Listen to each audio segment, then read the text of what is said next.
AroundTheCabin.com is proud to have UVPacklight.com as a sponsor. UV Packlight is the reliable light source. Never needs batteries, bulbs, or electricity and lasts, well, forever. Recharges off any light source. UV Packlight is waterproof, lightweight, and durable, made right here in the good old USA. When you order from UVPacklight.com, use the coupon code RICHTheRidgeHunter. That's coupon code RICHTheRidgeHunter. UVPacklight.com. All right, and remember that everything that you hear from the host and or the guest are strictly theirs and do not reflect upon AroundTheCabin.com. I just want to remind you of that.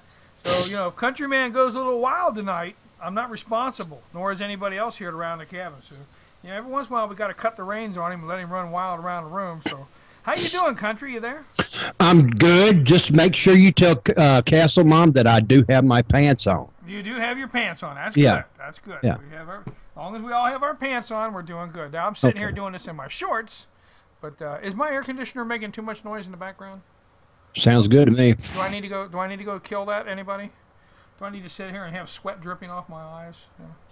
Hey, we've got Countryman here for his show, like we do every Thursday, and we've got a new show starting after his show. So if you're new to that, make sure you hang around at 9 p.m. We'll start a new show coming on here as of tonight, and that'll be we'll announce that later on. And go with that. But Country, you've got 4 videos for tonight. You've been a busy man, my friend. No, I take it back. I haven't been busy. I went back in my archives and grabbed a couple of those. Well, sometimes those are the best ones to have. And they are. 2 of them are my #1 videos on YouTube. Oh. And I thought I would share them with y'all in case you hadn't got back to watch them. And then I got my food haul for this month, and it turned out pretty good. Slim pickings on the meat products this month, man. Everything's high priced. Inflation is really taking off up here. I've talked to you and several people down in southern Ohio. It hasn't hit y'all yet, but it sure has up here. Well, it's getting there. It's getting there. I unfortunately had to break down and buy a freezer this week. Was not planning on that, but unfortunately had to because I've got another freezer that's starting to conk out. Now, I've got a few freezers here. I've actually got 3. This makes a 4th one. So I'm going to have to be getting rid of one of them, which is a 5 cubic foot. It's the smallest freezer I have is a 5 cubic foot. And I decided to go with a 9 cubic foot because I always seem to have just a little bit left over. Just can't, you know what I mean? So you always have that just a little bit more. It won't fit in there. So we got a 9 cubic foot. We got a good deal on it. I talked a guy off 23% off the whole price, and I picked that bad boy up for 23% less than what he was asking for it. He was not happy, and I got free delivery. So, where'd you buy it, if I can ask? I actually bought it. You know those let's see, what is that place called? It's a rent and pay place. What do you call it? Rent. No, it's got like a dog. Oh, what do they call that thing? What do they call that place? It's a rental place. I forget the name of it. If my wife was here, she'd be able to tell me. I forget the name of the darn place. They got a dog on their thing. Rent-a-center? No, I don't know. I don't remember the name of it. It don't matter. Aaron's. That's it. Aaron's. Okay. Aaron's rental thing. I think they got a dog on their thing. Anyway. I went to go there, and I went there because I found out that I can buy it directly from them cheaper than I can pay. Of course, you know, make payments on it. It's ridiculous. You pay like 3 times as much as what the item's worth. But they're counting on people spending big money buying those things and paying long distance. They actually get them in very cheap. And I happened to make friends with a guy, and I found out that he can get it cheaper than I can get it anywhere else, even if I bought it, you know, off of a major supplier or that kind of thing. He actually orders them in cheaper because he orders them in bulk. And so it was like, I got it for $300 and some, and I got it when I finished everything up with the tax and everything. It was $300 and some bucks, and I got 23% off of it. Had it delivered to the house for free and all that stuff. It's a 9 cubic foot freezer. Well, I can get a I think it's a 4 cubic foot for $200, and it's going through, I believe it's Lowe's, and that'll do me. I mean, it's one of the littlest ones you can get, really. But I plan on it. I'm gonna between now and fall. I'm gonna get me a hog, Yeah. one way or the other, and I'll probably bring it in and have them cut it and half it, and I'll wrap it up myself. Hopefully, I can do a video on that, and just Last time we got a hog, it had split a hoof. When they were loading up and down a ramp, it stepped off the ramp halfway and split its hoof. So a lot of people don't want to buy an injured animal. My buddy called me up and he said this hog split his hoof a couple of days ago, and I said, well, a couple of days or a week or two. He said, no, just a couple of days ago. And he says, I've sold all the other ones, but nobody wants this one because it's injured. I said, is it infected? He said, no, it hasn't gotten a chance to get infected. I've been putting stuff on it anyway, but it split its hoof. I said, okay. I said, well, what do you want for it?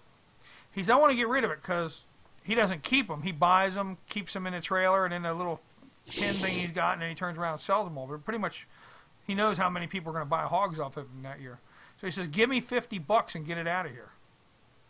cool. I never seen the hog. I don't know how big the hog was. But I figured even a small hog, $50, I'm doing good. So I said, well, take it down to Walton, Kentucky. He lives down there in Kentucky. I said, take it to Walton, Kentucky to the butcher down there, and I want it done. They did it for 23 cents a pound. I paid 50 for the hog, and then they called me up and they said it would be $63 for the processing fee because I told them how I wanted it. I wanted ham steaks, and I didn't want a ham. I wanted ham steaks, and I wanted pork chops and ground pork, for the other stuff. And they said, do you want the head and the hoofs? I said, well, yeah. I said, okay. So we got down there. It cost me $63. So I got $113 in this hog. Okay. I got over 300 pounds of pork, not including the head and the feet. And while we were there with my brother, I said, well, they said, do you want these, the head and the feet? And my brother said, yeah. And some other people had three hogs butchered. And they said, if you guys want the head and the feet, you can have them off our hogs also. We were like, sure. So we took their head and feet off those 3 hogs. So that's 4 hogs, head and hoofs. And then the guy comes out and he goes, I got 2 more heads and the feet to go with them. Nobody wanted to pick them up. Do you guys want these too? And we're like, wow. We're like, yeah. So we got all those. All the head and the feet were free. And we walked away with all that for $113. Wow. And then we took the head back. We took one of the heads. We put them all in the freezers and everything. One of the heads we put in a big pot to boil down. And my brother's girlfriend had never dealt with animals. And she goes, oh, that smells good. What's cooking? And before any of us could yell, don't, she walked over and lifted the lid. And she dropped the lid, and she screamed, and she gagged, and it was funny. It was real funny. But, that was the last time. That was a couple years ago I bought a hog. I haven't bought a hog in probably 4 or 5 years now. That reminds me of a story out there in California. I was running a produce stand on the side of the road. I don't know, it was a 50 by 25 building, and I had shelves in there and everything, and I had this big old 4 by 8 sign there that says all natural organic corn. And this was 98, 99, and I was getting $4 a dozen back then, and this was early stuff. I was putting it out in the middle of May. And this lady shucks this corn down. There's this great big worm in there, and she throws the ear of corn at me. And she said, oh, this has worms in it. I didn't say a word to her. There was 3 customers, other women there. It's this big dummy. She said, what part of organic did you not understand? And they yelled at her. I didn't say a word to the woman. She got all huffy and walked out. And the women walked over me. She said, you okay? I got that corn upside the head. And they bought 2 dozen ears each, man, and made me feel like a king after that and give me a tip to boot. Just because that one lady got mad and threw corn at me. Well, you need to have her come back and throw more corn at you. I loved running a produce stand. I had a blast doing that and make a killing, too. I was getting 18-pound boxes of tomatoes delivered back then to me for $3 a box. Now, granted, I had to pick out the rotten ones and wash the other ones, but I had red ripe tomatoes that I'd put in a basket, and I was selling them big old baskets for $5. I could sell 2 baskets, make my money back on the $3 box, and I still had 4 or 5 more baskets sitting there from that same box. I was making a killing. Well, that sounds good. Now, which video do you want to play first tonight? Uh, let's do the food haul for the month and get that over with. Then All we'll right. get the good ones. Well, I'll mute myself and you mute yourself and we'll play the food hall. All right, I think I'm already muted. No, I can still hear you. You're talking about on Skype or on the? Yeah, you got to mute yourself completely. Otherwise, you'll come through. I can hear you burp and cough and wheeze and yeah, stuff like that. You need to mute yourself. God love you. All right, let me play this video.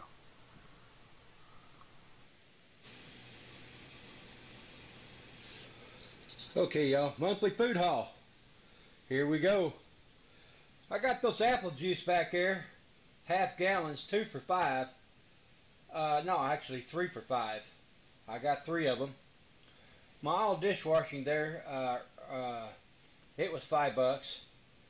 $1.29, I do believe, for my pinto beans. I got 5 dozen eggs for $1 a dozen. My sausage here was 2 for $5. I got 4 of them. This hamburger right here is 90% lean. I've got 2 packages here. I paid $4.79 a pound for them. I take it back. It was on sale. I paid $3.99 a pound for 2 packages. About 20 bucks worth of hamburger right there. It's high up here, man. It really is. My cheese, these are 1 pound blocks, actually 8-ounce blocks, and they were 2 for $5, so $5 a pound. I got 2, 4, 6, 8 of them. I'm a happy camper. Hot dogs, they were $1 a pop. In a pinch, you can do wonders with a hot dog, you really can. My cabbage, I got 3 heads there, 69 cents a pound. These whole tomatoes, these are 20-ounce cans, and I paid $1 a can for those. And I'm going to make me some stewed tomatoes. I can do wonders with them. I can make macaroni with them. I can put them in soups and just about anything that I want to. The olives here, they're generic, but I got 10 cans of them for $1 a pop. And I love them things straight out of the can, or I can put them on pizzas. I got my cheese for my pizzas. The broccoli here was 99 cents a bag, frozen. And I got 5 or 6 bags of them. 2 avocados, yeah, they're not on my diet, but I love them. $1.29 each. The Country Time lemonade here, 2 for $5, and that makes 8 quarts. So 3 gallons of lemonade there for this month. Cottage cheese was 2 for $5. I stocked up on it. I love them. Over there in the corner is my strawberries. Sorry for the light. They were 2 for $3, and those are Watsonville strawberries. If anybody knows anything about Watsonville, you don't buy them anywhere else. I got me some big old bell peppers here. They were 79 cents each. Hope you can see down in the bag. Celery was 2 for $3. I think the flour tortillas I bought here were $1.29. Yeah, I can make them myself, but I want tortillas, not Frisbees. I haven't figured out how to make them. What I'm really proud of is meat's going to be kind of thin this month as far as protein goes. I got my hot dogs. I'll be all right. Are we back? I'll be making a lot of homemade hamburger helper. I got those noodles I bought last month for 77 cents. This was $120 worth of food. And Are we back? the only thing really bad for me was maybe the hot dogs. They're high in sodium. Everything else is pretty good. A lot of veggies this month. And I'll be okay. Got a few extra dollars left on set aside for food, and might make a haul a little bit later in the month. God bless. Countryman out for now. Hope you enjoyed it. Let me know what you think. Thumbs up, thumbs down. Cuss me out, subscribe. I don't care. Just do something. Let me know what you think. God bless. All right. We're back now. We lost you there for a moment, country. I don't know what happened, brother. That's all right. There's a lot of storms between me and you right now. There's stuff going on, and it's really dark and ugly looking here. It's been that way all day. I don't know, but all right, you made a good haul this week with that. What did that total come to for that? I think it was about 125, 135, something like that. And I don't know if the video cut out or not, but I got about 4.5, almost 5 pounds of Brussels sprouts. Yeah, we got to see that part. So yeah. It messed up on me. I didn't know if you've seen that or not, but I got that whole bag for $1.59. Well, as long as you like Brussels sprouts, that's good. I love Brussels sprouts. I don't like beets. I can tear them Brussels sprouts up, man. I still got some left in there, and I've been eating on them. That food haul was on the 4th or on the 5th, and here it is a week later, and I'm still eating on them things. I love them. There you go. All right. Any questions on the food haul? Any comments on there? I mean, you did really good. Those are big cans for $1. Yeah, those tomatoes, they're 20-ounce cans. I can do wonders with them. I put them in my spaghetti. I put them in. You can slice them up and put them in your lasagnas. I make my Mexican rice with them, and push come to shove, I'll just open a can of them up and sprinkle me some Italian seasoning on there and eat them like, I don't know, you would a can of peaches. Well, I eat green beans out of the can that way. I like green beans I add a little pepper on top of the green beans, eat them right out of the can. That's just me. A lot of people are going, ew, but yeah, that's just me. I do not like canned olives. Oh, I do. I like my olives fresh. I'm a little spoiled on that. I buy a big container of olives, what they call cracked olives, and they still have the pit in the center. And I eat them and spit the pit in the garbage. But yeah, that's how I like my olives. I like olives whole. Oh, me too. But I lost all my teeth last year in that fight, so with the dentist, and I lost, so I don't have any teeth to do that. But I tell you what, I do like those olives. Those are $1 can. It's Food Club brand. It's the Acme store up here, generics. But those come in handy. I can mix them. I put them on pizza. I put them in my omelets in the morning, and I did crack a can of that egg crystals open. Yep. And I made up I think it was about 4 eggs worth, and I fried me a little bit of sausage. I put peppers in it. I put the black olives, onions, and everything, and then I poured that egg crystals over on top of it, and I halfway folded it till it looked like an omelet, and then I put that in a bowl on top of my grits and went to town. There you go. Now, speaking of eggs, I'm dehydrating eggs again tonight. Cool. So I got 3 racks of eggs going, which is 2 dozen eggs dehydrating out there in the kitchen. All right, so now pick another video. You got 3 more left. I got a question right quick. All right, Castle Mom is our administrator. Is Show 13 just somebody in the room, or is that part of our show? No, Show 13 is a member of the what should I say? He's a normal person in the chat room. Show 13 has been with us for a long period of time. Show 13 is actually the one that won your show that we gave away, UV Packlight. He won the UV Packlight. Okay. He's got a familiar, a weird handle there, and I just didn't know if he was part of the show or not. So no, he's that's just his thing. He's a good guy, and he got his UV Packlight stuff. He's going to pick out his stuff and order it. They sent him stuff, and they said, here you go. Here's your code. When you're ready to order, we'll pay for it. You just pick it out, and we'll send it to you.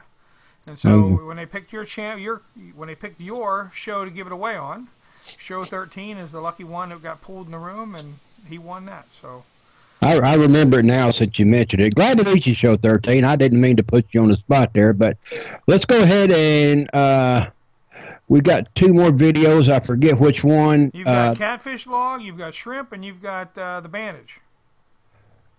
Let's do the bandit. The bandage. If you hadn't watched it, everybody might get a kick out of that. All right, I let's watch it. I, I learned how to do this off the internet, and it was something else, and I put it to a medical use. This is all me here. If you don't like it, blame me. So let's watch it. All right, let me mute myself, and you mute yourself, and away we'll go.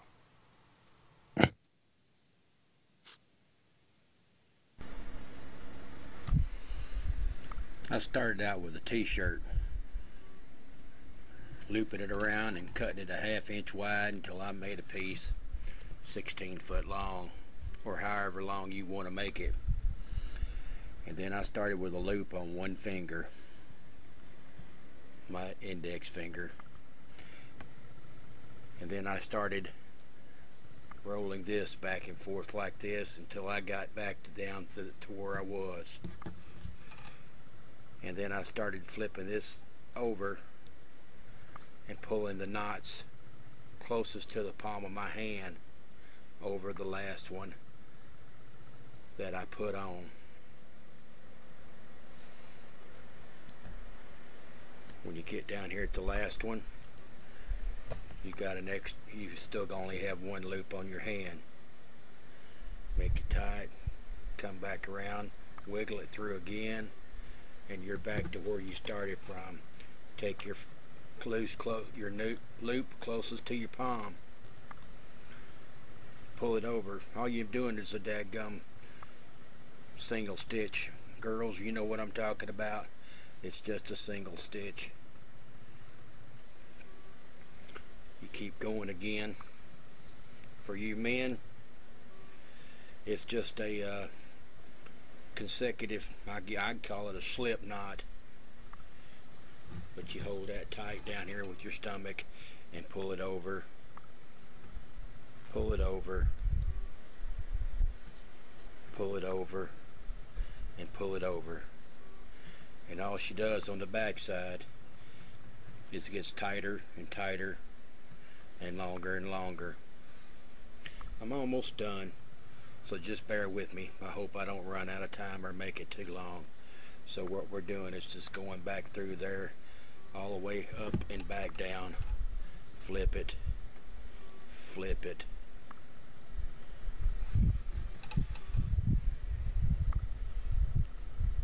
Oops, I dropped a stitch right there. That's what we got to do. We got to go back and start over. Coming back down here, put that back on there. Go over, under, over, under, over, under. And then we pull over, pull over, pull over, pull over. Got just enough left here that what I'm going to do at the end, instead of pulling over, I am going to go under these and pull that tight. What you're doing, you're blocking off the loops here at the end. And I go back through here again, pull that through like that. Take the end, stick it under, pull her back tight, stick it in, pull it back tight. Now when you pull your fingers out and you pull it tight here, it locks everything into place. At that point in time, since we are making a bandage, what I do is just grab the whole end and tie her off, loop the whole thing through and tie it off in a good hard knot. What you come up with is a cotton bandage that is stretchy. You can wrap a wound with that. It is full cotton from a t-shirt. You can make these up in advance. You talk about soaking up blood. Real easy. If you want to know how to make a homemade bandage, that'd be the way to do it. Look on YouTube for how to make a loop pot holder. They've got them on there that you can make the loops by using your fingers. I just thought it'd be cool to make one out of the an old t-shirt that I cut up, and just see how long you can make it. You can make that as long as you want to. As long as you keep going, you can make it, you know, just as wide as you want. But for any bandage, if you're going to cut yourself, take that and wrap it around there nice and tight in a SHTF situation. I think that would be real good. God bless you. I'm trying to help out as much as I can. I seen this and I thought it'd work out pretty good. Take care. Countryman out.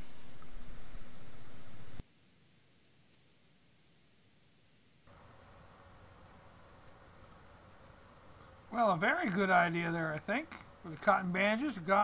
There's going to be enough leftover T-shirts if you know what hits the fan. And 100% cotton, that'll suck up some of that blood, no doubt. And you can use that for a lot of different things. That's a good finger weave there. Bandages is good. You could make head wraps with that. You could do all kinds of different things.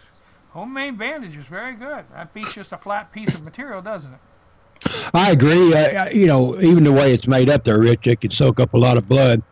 And, you know, I was bored. You could make a lot of things weaving that way, though. I mean, you could make a hammock like that. You could do a lot of different things, attaching those together.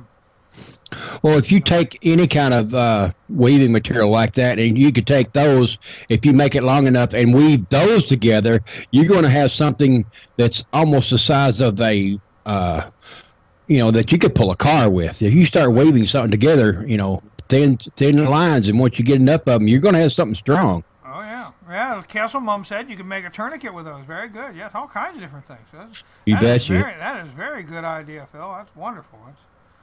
That's just absolutely phenomenal. That's good. Well, we've got shrimp and we've got catfish. Anybody got any questions with that? Show 13 says a good way to protect your fist. Sew the strips together for bedding or rugs. Yeah, isn't that how they do them rugs? I think it is. You know, you take the long ones and you roll, start looping it around, and then you sew the loops together, and you wind up with a rug that way. Yeah, very good, very good. Really good, and very easy to make. It looks like it would be.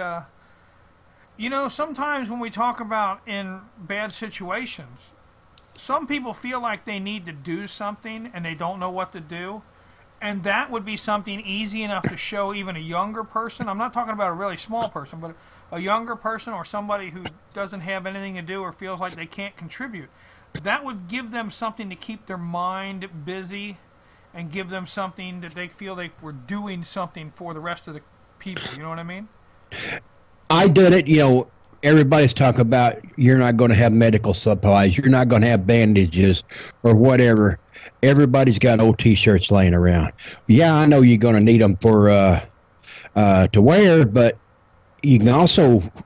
What's the first thing that everybody does when they have a wound? They take off their shirt and they cover the wound with it. Yep. So, you know, wash them and make up. You know, if you instead of giving them to Goodwill, go ahead and cut it into strips and just roll them up on a spool for now. And when you get time, make you some bandages, put them back, and they don't cost you nothing but time. Make you a bandage, make you a rug, make you a bed cover, make make another shirt, make you a fishnet. You could do all kinds of different things with that. That's a great idea, and you could show the younger people to do something with that, and that would give them something to do with supplies you keep back. That's really good. My mom crocheted, my wife crocheted, and I'm left-handed, and they sit with baseball bats and beat me in the head until I bled, and I still never learned how to crochet. I cannot do it. My fingers don't work that way. I can knit now. My 5th grade English teacher taught me how to knit. Yeah. Yes, Countryman, big old fat truck driver, knows how to knit. I know how to do latch hook rugs. So I'm hoping by Christmas I'm going to get me a sewing machine. Well, I sew. I have to admit, yes, big tough guy Rich sews. I sew by hand and I sew with a sewing machine. I actually do better by hand.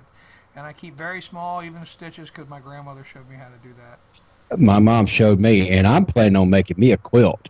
That's what I want to do.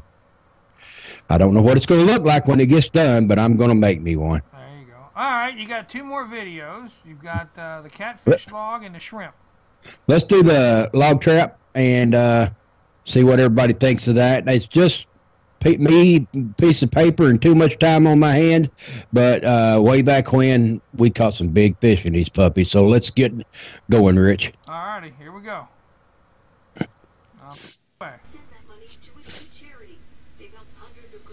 Hey YouTube, it's been a lot of while since I made a video, and I hope this one comes out. Back in the 70s, over 7 years ago, when the statute of limitations has ran out,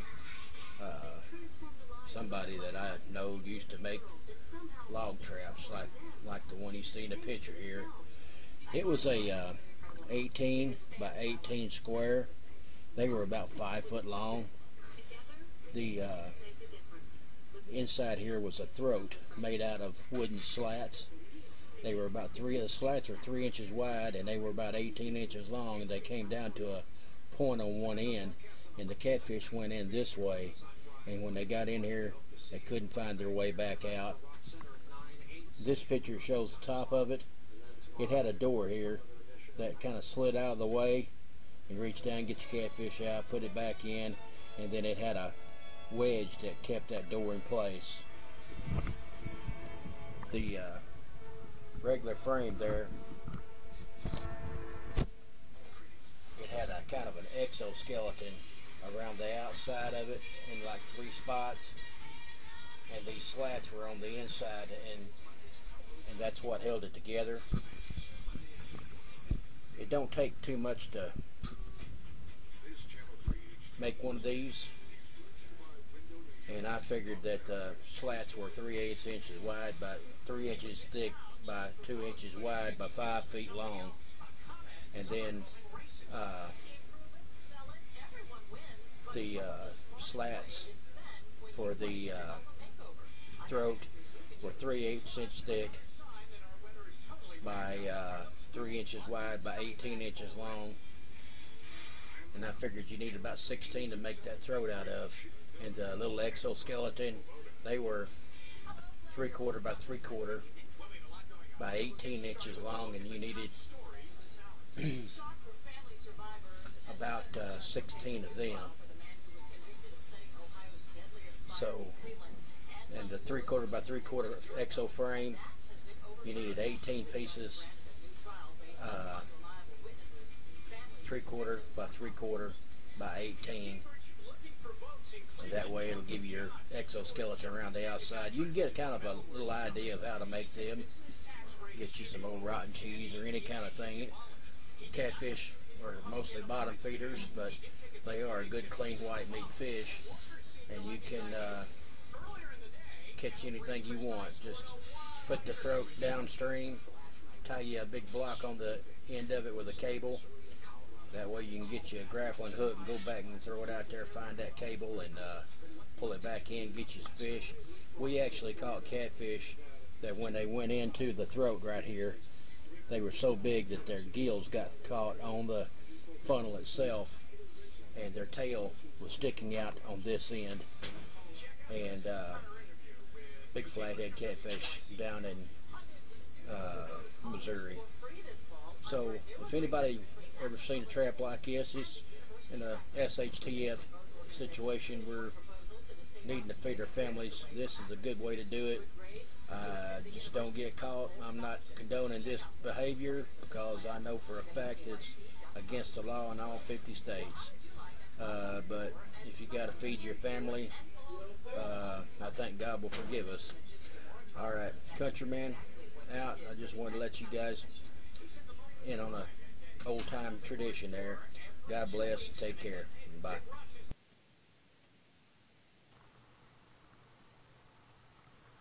All righty. Well, that was interesting. Now you could take anything that would swim into that. You could catch with that. Your catfish love those.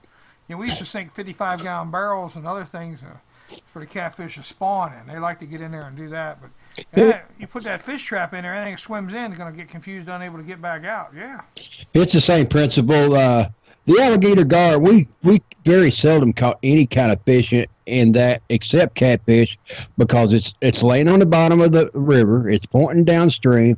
Fish always feed upstream. You put you some old rotten cheese in there, and stinkier the better for catfish, and they'll come from 3 miles downstream and fall right upstream right in that trap. And I've caught 30-pound flatheads that did get stuck in the throat of that trap, and it was too big to even go in. And Some of the stuff that we put in there for traps like that when I was younger was we would put roadkill in there. it don't matter. Yeah, well, it was free, so we'd take roadkill, and if it wasn't too big, we'd put it in there. If it was real big, we'd chop it up and drop them in there, and that was the bait for them. So they would come in and get the roadkill, that kind of stuff. So we get them and turtles. You get occasional turtle. I'll tell you what, hey, ain't nothing better than a big old snapping turtle, and you can either make soup out of him or fry him up. That's good eating. NorCal says fishing pole and anchovies. Okay, well, what are you going to use for bait? The anchovies. Oh, That's you're going to what eat the he. anchovies. I got in trouble for eating. We went down to Florida and went fishing, and they took two big jars. We went out on the boat. Next thing I know, they broke out these two big jars of pickled herring. And I was sitting there, and they were rigging up all the stuff and everything. I broke into them pickled herring. I was eating pieces of pickled herring and drinking a soda and watching the water go by on the boat and everything. And all of a sudden, one guy turns around and goes, "What are you doing?" And I said, "Well, I didn't think you were going to bring out crackers and everything, so I started eating the pickled herring. I got it out with a fork. I didn't reach in there with my fingers or anything." He goes, "No, we're going to use that for bait." I said, "Oh, well, okay, but why waste it on the on the fish?" I don't know who did it. They was talking. Point shooters talking about chumming, but I have no idea who did this, but I was told that somebody did this before. You take a can of catfish Charlie bait and you poke holes all in it and you leave the lid on it and you throw it out about 20 foot out there in the middle of a lake here in Ohio, and then you start throwing your pole out there toward where you threw that catfish Charlie, and for some reason, all the fish go to that area, and you can sit there and catch catfish all night long doing that. But I don't know if it's illegal to chum in Ohio or not, but it works. So I was told. Oh no, I've never chummed like that for catfish. I usually fish for catfish with bacon. Well, in the river, yeah. Well, We were talking about that here the I do day. it in Lake.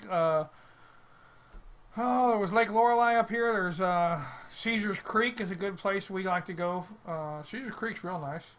We've got a pond down the street down here that we can actually walk to and fish. And yeah, I'll use pieces of bacon. And then I've cut the bacon real small. I can use the bacon for panfish and stuff.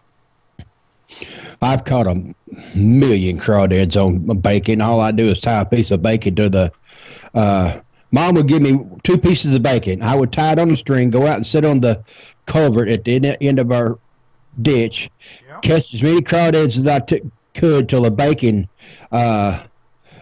fell off, and then Mom would make me come back inside and get me some more bacon. That was her way to check on me because I'd have to come back and get more bacon. I'd have me a bucket of crawdads by the end of the day. I'd wash them up and let them sit in fresh water for a day or two, and then I'd boil them suckers and eat them. I was having a party. Oh yeah. You suck the head, right? Yeah, of Okay. course. Yes. Oh, some people don't. Some people just eat the tails and throw the rest away. I said, well, whatever. That's good. You get some of that Cajun seasoning put in there, and that's where all the good stuff's at. Yeah. It's. Well, speaking of crawdads, you got something close to it. You got shrimp. This is one of my favorite recipes. It's easy made, and haven't put up too many cooking videos here lately, so I thought I'd dig this one out and give you guys a treat. I made this in the truck all the time, and I enjoy it, and it's real easy made. So let's go ahead and play that one, Rich. All right. Get away. Hello, ladies and gentlemen. I'm going to do another cooking video today.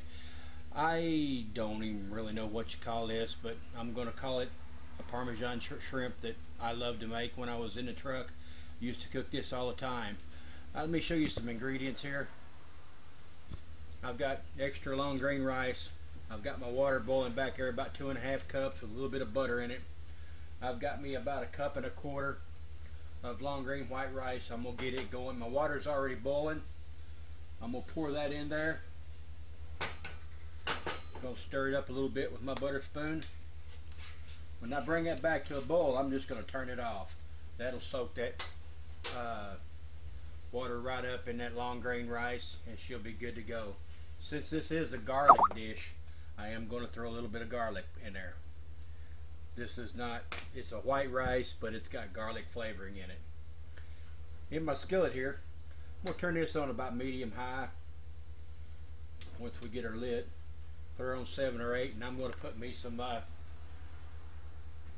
butter in my skillet. And all we're going to do, about 2 or 3 tablespoons. I'm not using butter. It's, I can't believe it's not butter. I like the flavor of it better than I do regular butter. It melts down. It's real good to cook with. Once we get this going, I have a pound of shrimp. A friend of mine told me to go ahead and thaw them out this time, so that way they cook quicker. They're still got the scales on the outside, but that's part of the fun of breaking them off, taking the skins off.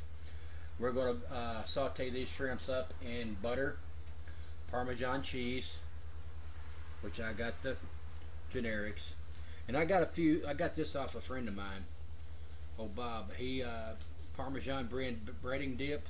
It's got a little bit of Parmesan in it, a few different flavors.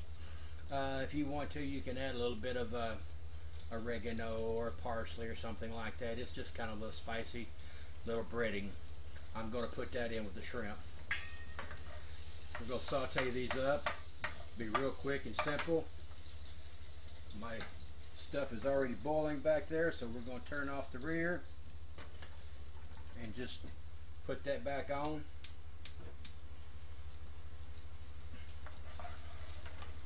Let that rice get going real good. Got the butter in there. We're going to put these shrimp right off top in there. When you do it simple, you don't have to worry about much. All we're going to do, since the shrimp are completely raw, we're going to cook them till they get that real pinkish white color, which won't take too long. And as soon as they get a little closer, I'll get back to you. Good thing about it, guys, shrimp don't take that long to cook. Maybe 5 minutes. I got my butter in there. I did have to add a little bit more garlic powder. It lowers your cholesterol, it lowers your blood pressure, and it keeps mosquitoes and good looking women away. I'm going to put a lot of it in there. I love my garlic. I'm going to put a good teaspoon in there. Sounds like a lot, but do it to your taste. This breading at here, if I can get it open, it's kind of a powdery substance with a different seasonings in it. I'm going to put that right over there. This is more or less a shrimp scampi. I'm going to go ahead and turn that fire off because those shrimp are done. We do not want to overcook them. Don't take much to do that. And here comes the fun part. I've got McCormick chili powder. I'm not going to add much. I just want a little bit of fire. Maybe, oh, I don't know, 1/4 teaspoon.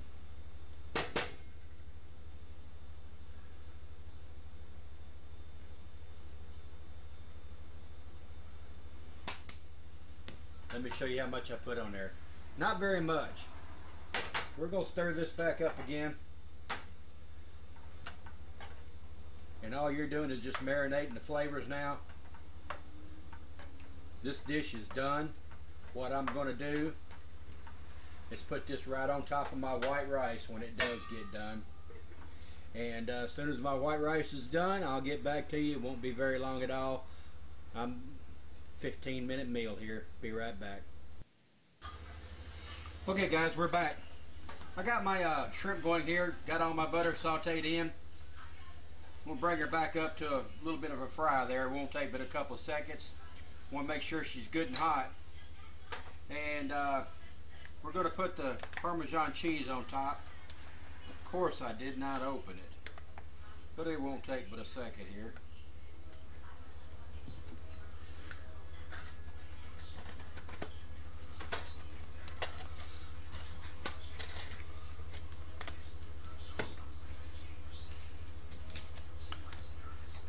Stir this up with the Parmesan cheese.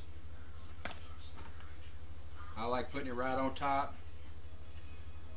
Probably about 3 or 4 tablespoons. You got your garlic, you got your chili, shrimp, butter, Parmesan. Stir that up just a little bit to give her a flavor. We'll take our rice. Going to put it right on top. We got white rice here. I love my rice. Plain white rice with a little bit of garlic on it. That's all we're going to do. We're going to take our shrimp. We're going to lay them right on top there.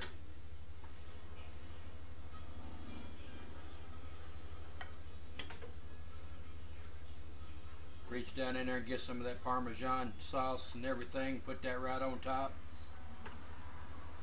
And me, myself, and I, there's 2 things I love in this world.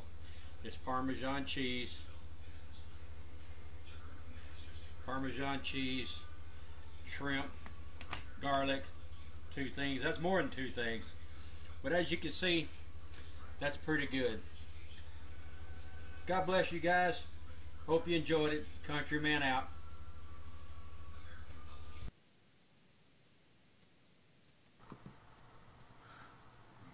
Alright, where's mine?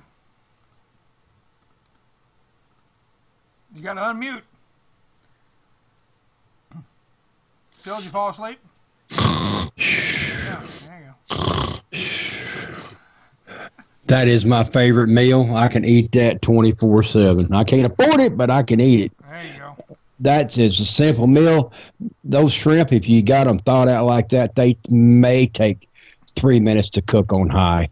Put all your ingredients in there, pour it on top of your rice, and sit down and enjoy yourself.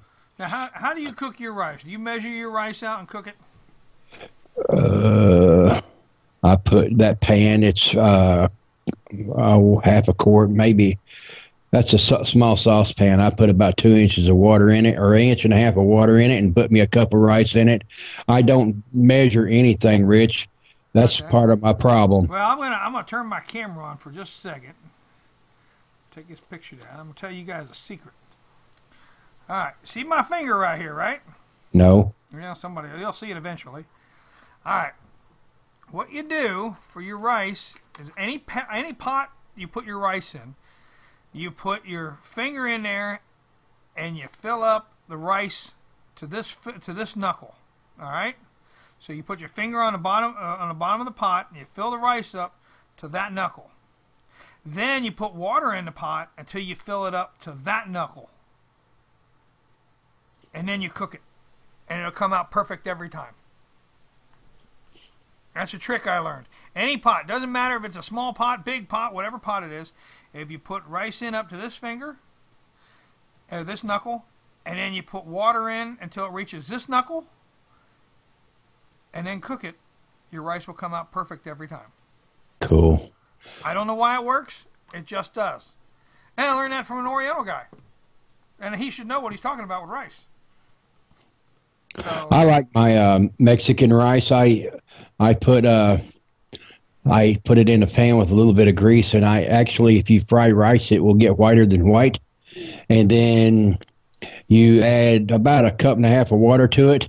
yeah. Cup of rice, 1.5 cups of water, then a can of tomato sauce. Stir that all up. Sprinkle some garlic over it. If you want to, at that point in time, you can add chili flakes to it, and go ahead and slice you some tomatoes and put it right on top of the water, and you bring that to a boil, and then you turn it down on simmer and cover it. And that rice will soak up all the seasonings, all the water and everything else. And when you take the lid off 15 minutes later, it all the tomatoes are sitting right there on top, and you got the easiest Mexican rice you ever made in your life. And I've ate hundreds of tortillas filled with that, and it's a simple meal. Yep. Now the way this guy told me is I filled it up to those two, and I brought the water to just to a boil. It just started to boil. You shut it down, put the lid on it, and walk away. You turn everything off. Yep. And shut it down, turn it off, and walk away. Put the lid on, and walk away from it for 20 minutes. Come back, and the rice is done. And fluff it up. That's what I did. You know, there in my video. If you once it comes to a boil, that's all you got to do, and that tenderizes the outside husk of the rice there, and gives it a chance to start sucking all that water in. So, and if you burn rice, you've done screwed up, and so it'll mess your pan up in heartbeat too. Yeah, put your pan put your pan over there on the stove. Fill it up with rice up to this knuckle. Fill it up with water up to that knuckle. What happens is the water fills up and gets in all the cracks and crevices of the rice, and then fills up. So you always have twice as much twice as much water as you do rice, which is what you're supposed to have. If you use 1 cup of rice, you're supposed to use 2 cups of water. So if you do it that way, this knuckle, then that knuckle, on your finger, on any size pan, you don't have to measure. Just do that, put your hand in there, and make sure it's level, and then turn it on for 20 minutes, bring it up to a good, almost to a boil. You don't want to really boil it because it'll burn to the bottom of the pan. Bring it up hot, stir it around once or twice, shut it off, put the lid on it, walk away from it. 20 minutes later, you come back. You can add all your seasoning and everything right in the water. It doesn't matter. When you come back, everything will be just the way you want it. We do need to tell them, Rich, about that. It does not work like that on brown rice because it has to cook longer. Yeah, brown rice cooks a little longer, and depending on, well, we said white rice. That's white rice. Depending on what kind of rice it is, it may take just a little bit more water. So, I don't know. Around here, it's just long grain rice, but if you could find California long grain rice, that stuff, I don't know what the difference is. It comes in a blue bag. It's a whole lot easier to cook. It's works better than the stuff that we get around here in Ohio. Now, one thing you should do with your rice, you get white rice. Now, what difference between brown rice and white rice? Brown rice, or white rice is brown rice. All they do is they scrape the hull off of it. All rice starts out brown. And once they peel that hull off of it, then it becomes white. But unfortunately, what some companies do is they add talc powder and other things to your rice to make it white and bleach it white. They don't like odd-colored rice. So, which is natural. Well, not all rice is white-colored after you scrape the hull off. So what they do then is you need to rinse your rice. So you fill up your water with your rice, you rinse it. You'll notice there's like cloudy stuff in the water. Pour a little water off. Not the rice, just the water. Rinse it again. Pour a little water off. Rinse it again. Pour a little water off. Do that a couple of times. Then put your finger back down in the bottom of the pot. Fill it all the way up to that second knuckle and start boiling it from there. That's with the white rice. First of all, if you're a Mexican, you don't pour off that water at all. You leave the water in there with the rice. You take out some of the rice, you run it through a blender and turn it into a powder, and then you put it back in there. You add more water, and you make the rice drink called horchata, which has got sweetened condensed milk in it and a little bit of sugar and cinnamon. And you mix that all up, and it is one of the best drinks you ever had. Look on the YouTube and look up a recipe for horchata. And it's Mexican rice water. Would you want that with talc in it and everything?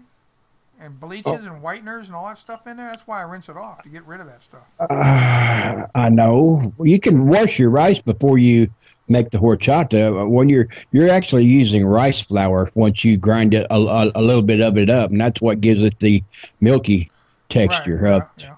So I always wash my rice before I cook it, but yeah. And you got to make sure you don't have stones in your rice or what do they call those? There's a worm that gets in there sometimes. It's like a silkworm, but it's not really. But it will leave a silky strands behind. It's not the same as what you'd think of as an Asian silkworm.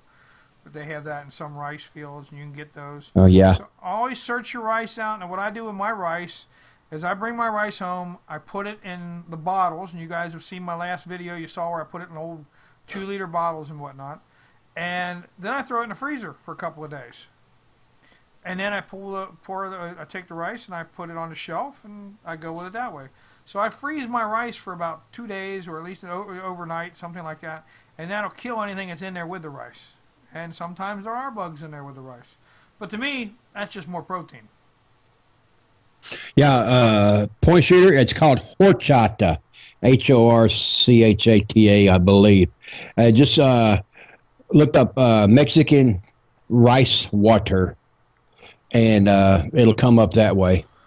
All right, And well, speaking of Point Shooter is the star of our next show, and this is his debut. We're going to introduce Point Shooter. He has a YouTube channel under the name Point Shooter. And this new show will be On Point with Point Shooter. And he's going to discuss some bushcraft stuff and a few things with some mental health things he wants to talk about. And some I other got stuff something to say. we're going to get to talk with him. And I'm looking forward to all this going on. And hopefully he'll be really big on the bushcraft thing. I'd like to get some more bushcraft stuff going. Some fishing shows going, some hunting shows going. More of those things and away from the political stuff is what we're shooting for. So we also have a guest writer who's going to be starting for us here soon. I'm not going to release his name yet, but I talked to him today, and he wants to start writing for us every once in a while, so that's going to be nice. He has a blog, and he actually has a website and some other stuff, and I think you guys will be surprised once you find out who it is. And yeah, things are looking pretty good here around the cabin. And, of course, we got Contreeman every Thursday. I expect you all to be here for this. And we're looking forward to see what he's got going on next. Oh, Rich was telling me on Skype here the day that he had somebody new coming in after me. He was texting me. He said they were going to do mental health and bushcrafting. I put it all capital letters like I was yelling at him. I said, I don't need no dang help in bushcrafting. And I just laughed there. That's, the mental health part I made, but I wasn't going to tell him that. But I'm glad old Point Shooter's going to, he can come after me any day there. Let's see what he's got to say tonight. And God bless him on his, and welcome to Around the Cabin. So I'm going to back out of here. You guys go ahead and take it over there, Rich and Contreeman. I'm going to shut this. I'm going to shut this off for a moment. Everybody can go to the bathroom, grab a drink, do whatever. I'm going to go outside and slap my kid real quick and come back. No, I'm just kidding. I just check on her, and I'll be right back. So I'm going to shut this thing off for a moment and then restart so we can upload the videos. And I'll see y'all here in about 3 or 4 minutes, okay? All right. Talk to you later, Rich. Thank you, Country, and we'll see you next week for darn sure, buddy. You betcha. All right, bye.